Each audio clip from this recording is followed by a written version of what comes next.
Everybody, welcome back to another episode of the Posted Up with Chris Haynes podcast here on Yahoo Sports. I'm bringing my brother back on. Why? Because the guy is still doing his thing. His team is relevant, and he has a big part to play in the production of why this team is playing so well. He plays for the Memphis Grizzlies, starting shooting guard, Desmond Bane. Man, Desmond, look, man, thank you for coming on. This is actually recording this on a Saturday. The last night you had a tough one. The losing streak was stopped at 11 by the Dallas Mavericks. Just tell me, we ain't got to talk about the loss, but just what have you learned about your team in this 11-game winning streak? Because you guys made a lot of buzz, made a lot of noise. Really cemented everything that, I thought about this team. We're a resilient group, who's defined by our culture. We had guys in and out of protocols. We've been without our head coach, through almost half of the streak now. But nothing changed. We've been playing Grizzly basketball and, been able to put some wins together. Our culture is everything. And, it showed over that 11-game win streak. Yeah, can you talk in depth about that culture? Because you mentioned it. Without Coach Jenkins, Dylan Brooks, a large part of your team was out. Majority of that streak, or probably? Yeah. I think he only played one game, and then the game, the other game he played, he turned his ankle against the Clippers. Yeah. So what is it about? What is it about this culture that allows you guys to play so well with having guys step into roles that they probably, weren't accustomed to playing before this? I think it's, our player development, of course, but we got such a tight-knit group. We all believe in each other. We all trust in each other's game. So when your number's called and your opportunity comes, it's just another guy having another night. It's honestly been special to see, guys, John Conchar, Kyle Anderson. Killian Tilly was playing a big part of our team for a good portion of our streak. Guys that, are producing. It's special. Talk about player development, and we can't talk about player development without mentioning what you've been doing. And obviously, I know you're a team-oriented guy, but I do have to highlight what you're doing. Averaging 17.5 points a game, shade under 18 points, shooting a three at 42%, 32% shooting the three ball. I have to ask, Des. First of all, you should be in a conversation for most improved. I want to get your thoughts on that. But as well, even before that, there's a big event that they hold during All-Star Weekend. All-Star Weekend this year is going to be in Cleveland. You passed the test as far as what you need, three-pointers attempts, three-pointers made, and definitely percentage. You passed the eye test as far as what should be required to enter that three-point contest. Now, Des, I got to ask you, I got to put you on the spot, man. Do you have any aspirations of participating in that three-point contest? Do you want to do it? Do you plan to do it? I plan to, if I get invited, I plan to do it, and I plan to win it. You know what I'm saying? I plan to do it, and I plan to win it. That's what's up, man. The competitiveness in you as well. When you look at how for you coming out second year player, how meaningful would it be? How meaningful would it be for you to be invited to that event? It would be special. Obviously, I came into the league with a reputation as a shooter. To get into the three-point competition, my second year would, be a dream come true and a testament to all of my hard work. I want to be considered one of the best shooters in the world. And, the three-point competition highlights those guys, so getting invited would obviously be a huge compliment and a huge sign of respect. A huge tribute to my hard work and show that everything's trending in the right direction for me in my career. For sure. Have you participated in the three-point contest at any level? Yeah, college. I got that championship too, man. I got that one. I didn't know that. I see. I got to do my research. I didn't know that. How different is it picking that ball up from the side and shooting? Is that Is that a different transition? It is. I mean, but shooters shoot. You know what I'm saying? I mean, the ball, the angle, the rim. You know what I'm saying? That every goal's 10 foot. You know, so shooters shoot.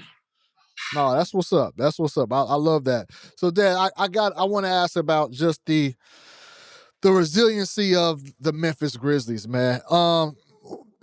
You guys. It's funny. So I saw the game you guys played against the Golden State Warriors during that streak. You beat the Warriors, but in particular, Andre Iguodala, who we know his situation where he was he was traded to Memphis, but didn't report he wanted to be traded to a different team. And there were some players, I think Dylan Brooks, even back then when that happened a few years ago, Dylan Brooks had some comments. They felt a certain type of way. And the fans felt a certain type of way, obviously, because every time he touched the ball, he was booed. And I think that just speaks to, like, you guys, man, just feeling like, man, like feeling slighted from media not giving you the attention that you feel you should have.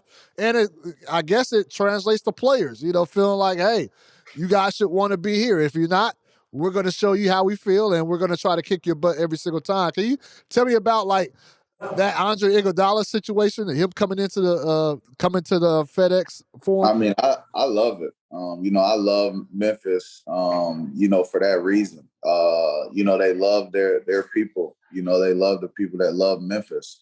People that want to be here.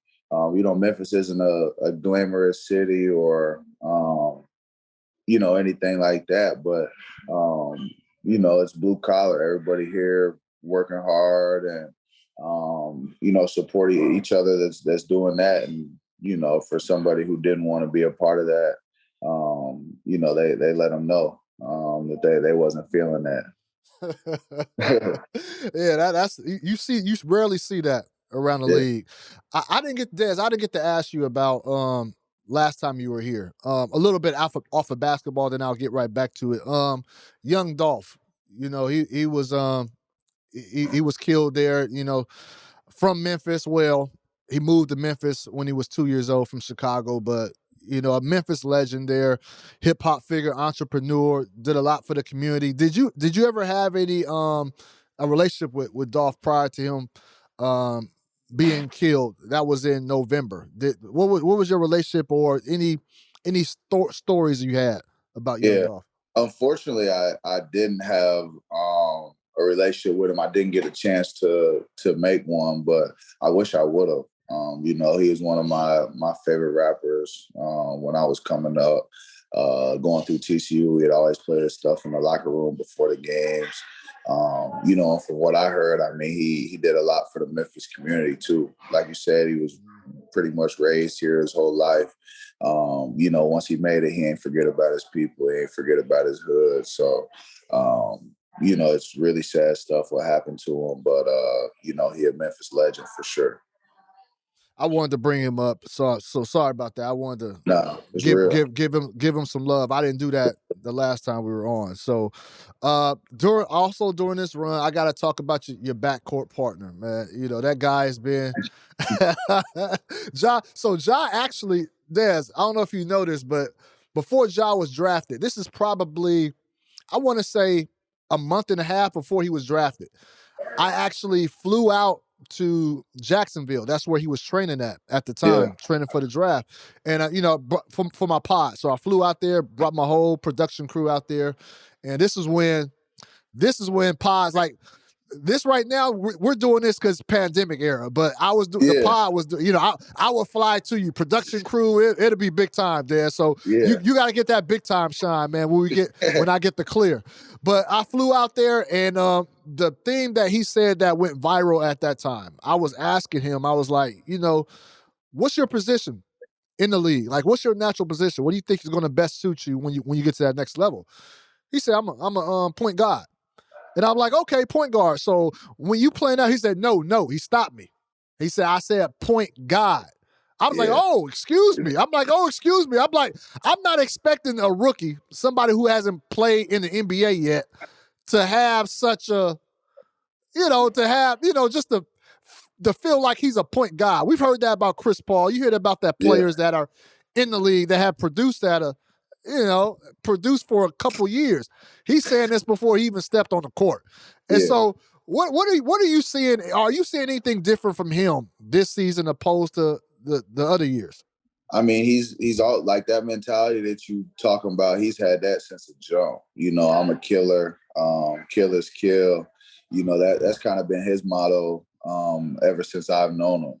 But as far as his game goes, I mean, he put the time in, he put the work in, and he's reaping the benefits of it. His game's taking his game to the next level. Scoring at all three levels. He's always been a high-flying athlete and been able to get guys involved. But now I think that, he can go out and get 35, almost every night. So, that man's special. He's special. Take me through that block.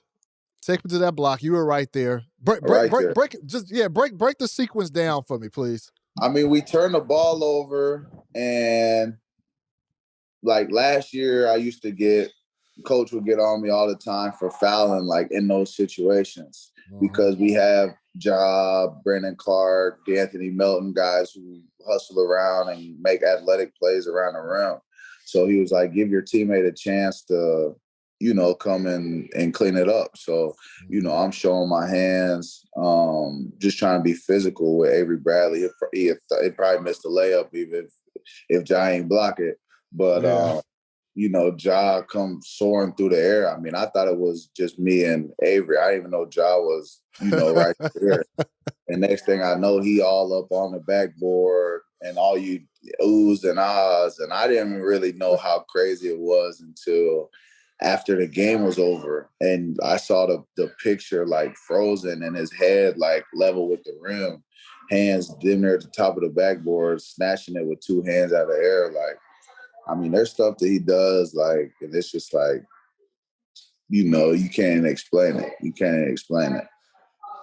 Yes, I think a lot of people. So it reminds me, I was covering the Cavs back when the Cavaliers, came back from 3-1 deficit and beat the Golden State Warriors. But LeBron James had that big block, and a lot of people don't give credit or mention enough the part that J.R. Smith played in kind of slowing Andre Iguodala down, allowing LeBron James to come back with that with that block from behind. And that's similar to what you did, to what you talked to. I'm glad you mentioned that. What Coach Jenkins used to tell you, like, don't foul. Like, you had a role to play in the kind of getting Avery to kind of slow down, adjust his shot a little bit, and setting that block up. Did Ja come back and say, hey, thank you, bro, for just the part you played before that, or you don't get no love, man? What is it? I ain't get no love. We just kept it pushing.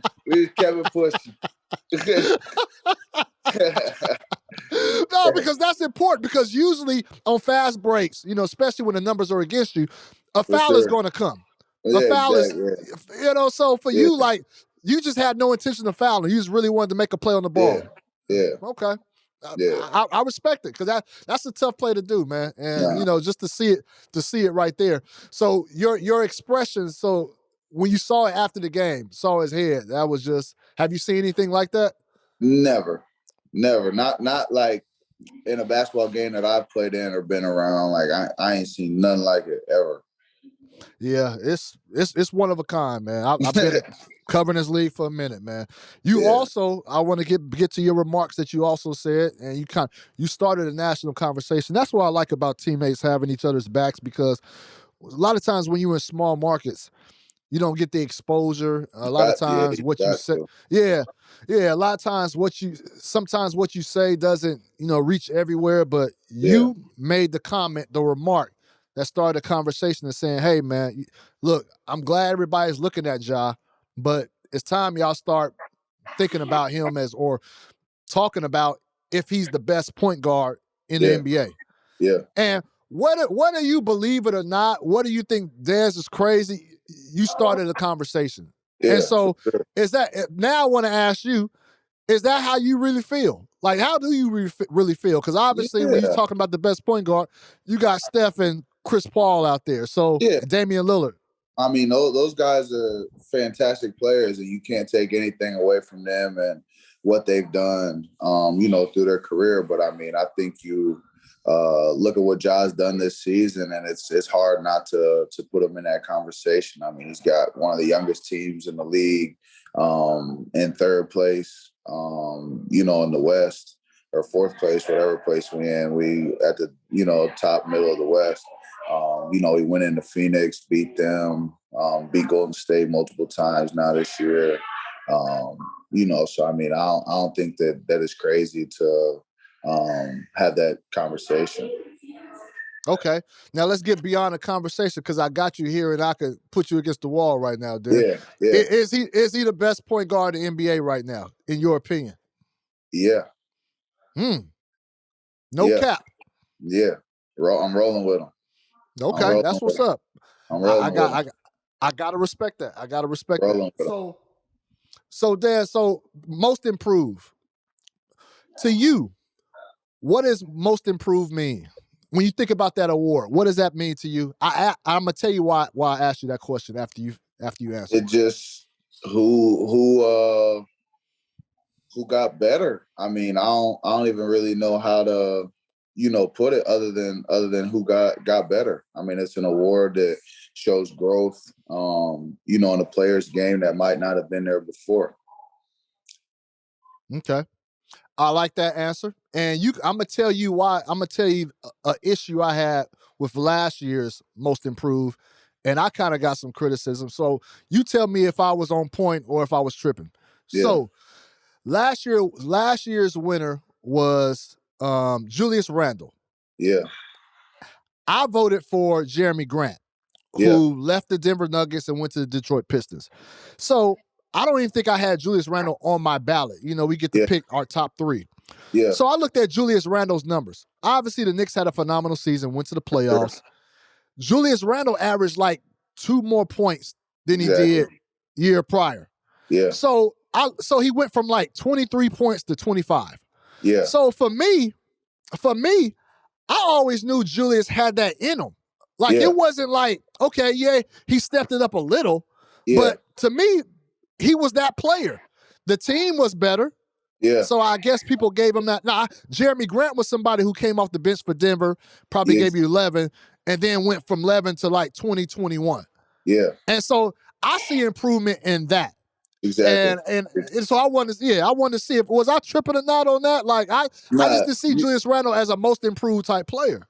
Nah, you definitely spot on. I mean, I think you spot on. I mean, a lot of times they don't want to give it to guys like myself, Jeremy Grant, saying that their roles changed or whatever the case may be, going from year 1 to year 2. But, I mean, your role changes as you get better. Exactly. As you improve and as you get better, you get more leeway, you get more opportunity. I mean, that's just how the game go. I mean, they're not going to give opportunity to a guy that ain't ready for it. Everybody out here trying to win games and, feed their families. I mean, essentially. So I think that I should definitely be in the conversation. And like you said, I mean, guys like Jeremy Grant, Devontae Graham, those are the type of guys that I would have given my vote to. For sure. I think Devontae was second on my ballot. Yeah, the guys like that who step their game up. And to your point, which I want to make clear, make sure people heard that, understand that, your role might have changed, but if you're not ready, if your game hasn't improved, they're not going to put you in that role. You know what I'm saying? So let's not discredit people. And, New York is a big market, and I get it, everybody. Yeah. Like, Coach Tibb got Coach of the Year. He wasn't my pick for Coach of the Year. It was Monty Williams. But New York is New York, so I get it. All right. You know how the game goes. I understand, but I gotta do my part. Sure. As a national reporter, I want to make sure I'm doing my part and being accurate as best I can. So how frustrating is it, Des, with the COVID protocol? And I understand everybody's going through it, but this is a season where the record is not, well, not for you guys, but for most teams, the record is truly not going to reflect how good or how bad a team is, because they're playing with a lot of, guys that 10-day guys and, Yeah. not the true players. Yeah. So how frustrated is it, even though you guys are winning, you're still not playing with your core group on a consistent basis? It's crazy. I mean, what we went through last year was crazy in its own, and we go into this year, and we get the vaccines, get the boosters and things. So I thought that the season was going to be a normal year. We were kind of through the woods with, a lot of the COVID stuff. I mean, I thought that we'd have some cases here and there, but I didn't think it would take over the league like it has. So I mean, it's been crazy, but I mean, the standings are all over the place. Just like you said, guys been in and out. So I think that, through the end of this month and February, March, after All-Star break, we'll get a true representation of, who is who, and who's for real, who's not. Yeah, I'm just hoping that obviously we can't control this variant that's out there. Yeah. And largely that's going to play a major part in how the protocols are shaped moving forward. You just hope that you guys can go out there and play with a full squad and go out there. So hopefully that's the case. You're I would say going into the season, if somebody would have characterized your game, if somebody would ask me to characterize your game or classify your game, I would say he's a 3D player. Yeah. 3D player. For sure. 3D. That's it. And which is great. Those are, every team wants a 3D player. But you're not a 3D player averaging 18 points. Yeah. So talking about that extra leeway that you were given, like, I'm not going to ask you, are you surprised, but what are things that you found that you can do a lot more of that you weren't allowed to do in your first year? I mean, playing a pick and roll, play at the DHOs, play on the ball. I mean, last year, I spent a lot of my time in the corner, to be quite honest. I mean, spacing the floor, being that guy to give Ja and Dylan Brooks and those guys more opportunity. But, now I'm the one with the opportunity, and it's on me to make right decision, right reads, right plays. And, I think summer league was huge for me, being able to have the ball in my hands and get comfortable, kind of figure out my spots, what's going to work for me in the NBA level, what's not going to work, and it's shown through year 2. So you came in the draft where you didn't have a summer league that your rookie year. Yeah, going into your rookie. Yeah, okay. So that was your first. Nothing. Yeah, I have nothing. That's right. Yeah, we kind of talked about that throughout the long process. That's right. So that was a very key developmental period for you to go through that summer league right there. Huh? Yeah, it definitely was. I mean, the previous year, I mean, I got drafted 2 weeks before camp started. So, like, when I was going into the season and everything, I was just thinking, be solid, like make open shots, guard, run the floor, be tough, physical, and then we come into this year and, like, I'm thinking how I'm going to create my own shots, how I'm going to create shots for others. Like, it's just night and day, last year versus this year. What have you found to be easier this year? Like something you're like, oh man, I didn't think that was going to come naturally. Yeah, I mean, just really getting to the rim. I mean, when I first got here, one of our assistant coaches used to joke with me and ask if I was allergic to the paint, just because all I was doing was shooting threes. If I was driving and kicking that ball like somewhere, to whoever's open. But now, I mean, I've been finishing at the rim. Like last night, I only hit 1 3. So, I mean, all my other damage is done, around the rim and the paint, and that's something that I wasn't doing before. Okay. Well, this is all, like I said, the players like you, for young ballers coming up, they have to look at players like you. They have to model themselves because everybody's not going to be the superstar. And we don't know what your ceiling is, but just the work that you put in thus far is something that has to be commended and recognized so other players can see, okay, because there's, like you see, I know you're young still, but you see guys come in the league and they want to be that player they've been in college and in high school, and they transition out. You even have first round picks who don't get their options picked up, so it's not being able to find that that continuity with their real teammates. So that's why I want to applaud you for what you've done early on.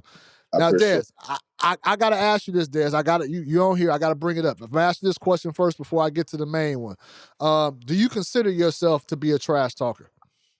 I ain't gonna say I'm a trash talker, but I ain't backing down from nobody that want to talk trash. That's for sure. Nobody. Nobody. He said no. Okay. Yeah.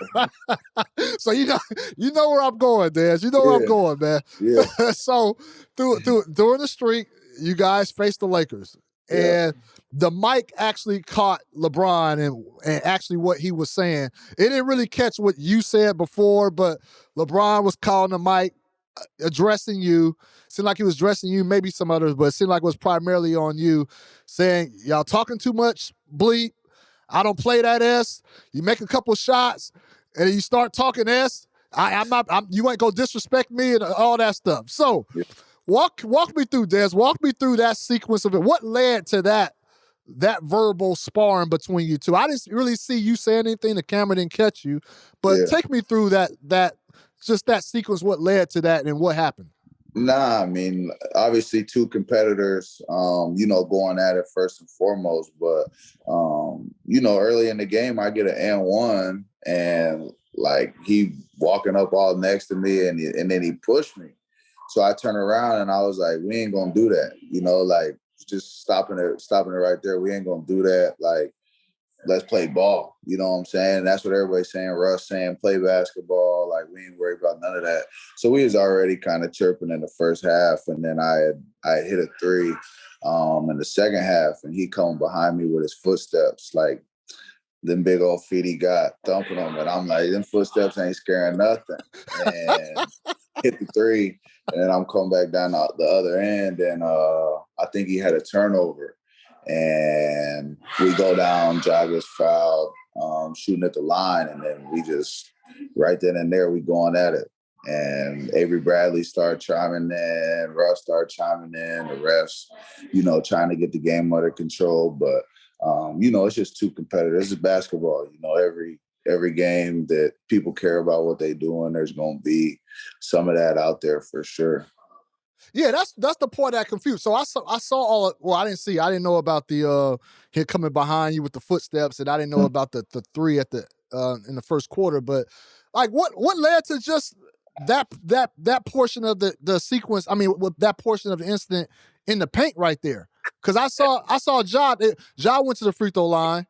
So was there something said after that? Yeah, I'm saying that's what was said right before. Like I hit the three. And I say what I got to say, and then they coming back down. He bringing the ball down the floor. He turn it over, and I'm making noise. And then we go down and get fouled in transition. And that's when he was like, I've had enough. That's basically what he's saying. Got you. All right. Des, I gotta ask you. Point. We have 25 on their court. You know how that go. Des, I gotta ask you, what did you say, Des? When? What did you say? I ain't putting it on here. I ain't putting it on here. I ain't putting it on here. I ain't putting it on here. I ain't putting it on here. Yeah. All right. I had to ask. So yeah, I saw like when Ja was at the free throw line, you were in the back. I saw Avery Bradley saying something to you. So you had the whole gang on you right there. Yeah. But that stuff happens. That's hoop talk, hoop trash, and everything. Yeah. You still obviously you still got respect for LeBron. It's just mutual respect right there. Most definitely. Did y'all ever talk it out after that? Anything? Nah, I ain't had a chance. That was it. Yeah, that was it. We gonna meet again though. We gonna meet again. Nah, you say you ain't backing down from nobody. I respect it. You knew that was coming, Des. You knew that was coming. Yeah, yeah. I mean, for sure. I saw where you was going with that. For sure. Yeah, for sure. Last few questions, D. Like, so, all right, this is a young team making buzz, making noise, 11-game winning streak. Do you still feel like you're getting the pub now, but I don't know your locker room. Like, I don't know what you guys' ultimate goal is this year. So I don't know if it's like, do you want to be mentioned in the same breath as the the Suns, Bucks, and Warriors right now, or do you just want to be acknowledged as a team that's on the uprise? Like, how does the Memphis Grizzlies view themselves? I mean, we still got that same chip on our shoulder. We're still that same Memphis team that nobody wanted to talk about, that nobody wants to, put on national television like, some of these other teams. But, given the fact that we beat, Golden State, Phoenix, Utah, all on their floor, I don't see why we shouldn't be mentioned, as one of the top teams across the NBA. What we've done so far is spoke volumes. I think since Thanksgiving, when we switched some of our defensive principles and things, it really changed our season. And since then, I think we're 18-5 or whatever it is. So, we're playing good basketball, but, obviously it's a long season, and, we hope to do some damage in the playoffs. Obviously that's what we're preparing for. So, we want to be taken seriously for sure, but we still had that same chip on our shoulder. Des, without giving too much of you guys' scheme, what was a little bit of the tinkering defensively that you guys felt needed to be done? I mean, early on in the year, we were really focused on defending the 3-point line. So we were kind of like, okay, let's let teams, make tough twos and get in the paint and do that. But, they were scoring too much in the paint, and they were still getting some threes as well. So we weren't really, taking anything away. And we just got back to prioritizing, taking away the paint and guarding our man, with help defense and rotating and flying around. And, activity has been our best thing this season. You guys are viewed as like a fun team. You guys dancing, you guys, your celebrations and all that. Like, that's what I think attracts a lot of people. Obviously, the player Ja and everything, but as a team, I think what attracts viewers to you guys, definitely the underdog mentality, but you guys are fun. Yeah. It's fun. And so what does that come from? Just that loose? Is it because most of you guys are young? Like, what is that loose swag? fun? Like, we got like a swag to us. Like, we young, but like I said, we're not backing down from nobody. And when we doing something good, we're gonna put it in your face, like straight like that. That's how we roll. So getting off of LeBron, but I would imagine there's other players, probably veteran players, that see this young group coming up, beating everybody at their home places, and you're not being quiet about it. You're letting them know. Like, so are you seeing that throughout the season? Just teams like looking at you guys kind of funny? Oh yeah, for sure. Like we're looked at in a different light, different lens for sure. Even with the Mavericks last night, we beat them on their floor earlier in the year, and then we had a battle at our place last time we played them, and this time obviously they beat us pretty good, but we're just not being taken for granted anymore, and it's a good thing. We're getting that respect. Right. And that's what's fun. That's what I think needs to be highlighted about you guys, man. You guys are it's fun. It's fun to watch you guys play. You play a fun brand of basketball. You shoot threes. You guys get out in transition. You guys talk. You're going to let you know. It's all fun. And I want to ask you this. I know Ja's perspective. How do you feel about now that y'all on the rise? Y'all really take up this underdog mentality for real. So y'all really don't want no other fans coming in wearing the other team's jerseys in the arena? Like, damn. Like, it's that serious, man? Like, how do you feel? Not up in our crib. Y'all want to wear them jerseys. Y'all go wear them jerseys wherever them jerseys supposed to be worn at. But, in our gym, I want to see a lot of 12, a lot of 13, a lot of 22, all through that building. Number Grizz gear. Y'all are not playing. Iguodala can't come in without getting booed.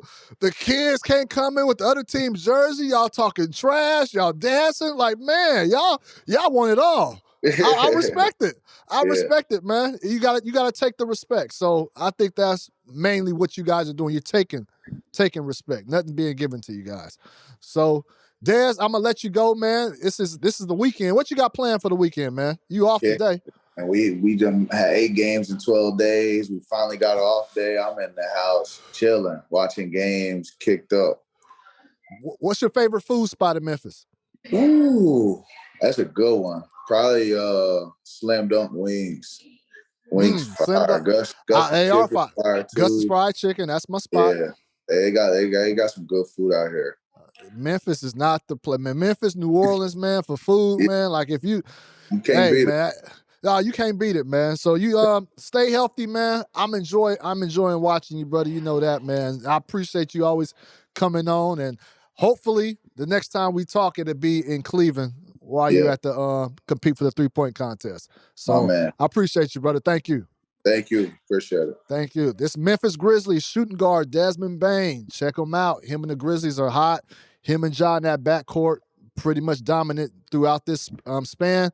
So check them out, y'all. This is Desmond Bane right here on the Posted Up with Chris Haynes podcast here on Yahoo Sports. Check it out. Subscribe. Do all that. You don't want to miss it. This guy, this brother, he's really good. Take care, y'all. Peace.